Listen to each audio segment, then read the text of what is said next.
Habang lumalaki ang mga syudad at patuloy na lumulobo ang populasyon ng bansa, tila nawawala naman ang mga lugar kung saan pwedeng makapaglaro ng ligtas ang mga bata.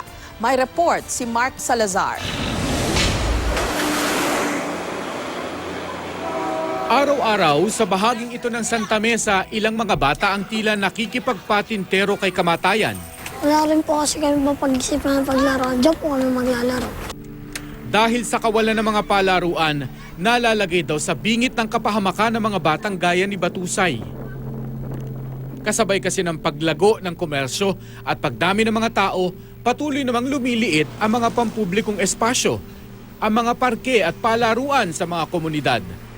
Sagot sana sa lumalalang problema ng kawalan ng mga lugar na maaaring pasyalan ng mga pamilya at paglaruan ng mga bata.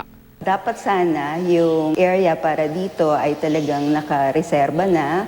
Ang hirap kasi ang kalaban dyan, commercialization, urbanization, at gentrification. Yung dumadami ang mga tao sa syudad, dumadami ang mga businesses. Yung need nila to play, it's like, eating, drinking, it's part of their development.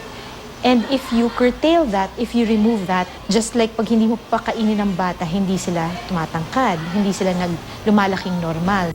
Pero sa Metro Manila na lang halimbawa, nasa halos 500 ang kabuuang bilang ng pampublikong palaruan. Isa sa mga lungsod, wala raw ni isang public playground. Samantala ang Pasay, wala raw talaan ng mga ito. Habang ang Taguig City, di pa rin nagbibigay ng datos bagamat makailang ulit na namin silang hiningan. Kahit papano ayon sa grupong Play Pilipinas, may isang palaruan dapat ang bawat isa sa mahigit 1,700 barangay sa Kamaynilaan. Kulang sa playground at walang safety standards. Yung nagtatayo sila ng, sige basta may swing, may slide, may ganyan, tayo tapos. After a while, wala na.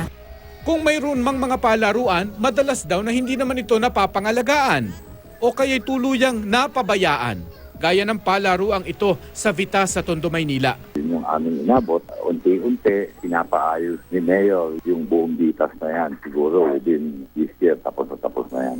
Sa Himamaylan, Negros Occidental, isang bata pa nga ang namatay kamakailan matapos mabagsakan ng slide. Ang palaruang nasa pangangasiwa ng pamahalaang lungsod, nagbigay daw ng tulong pinansyal sa mga kaanak ng biktima.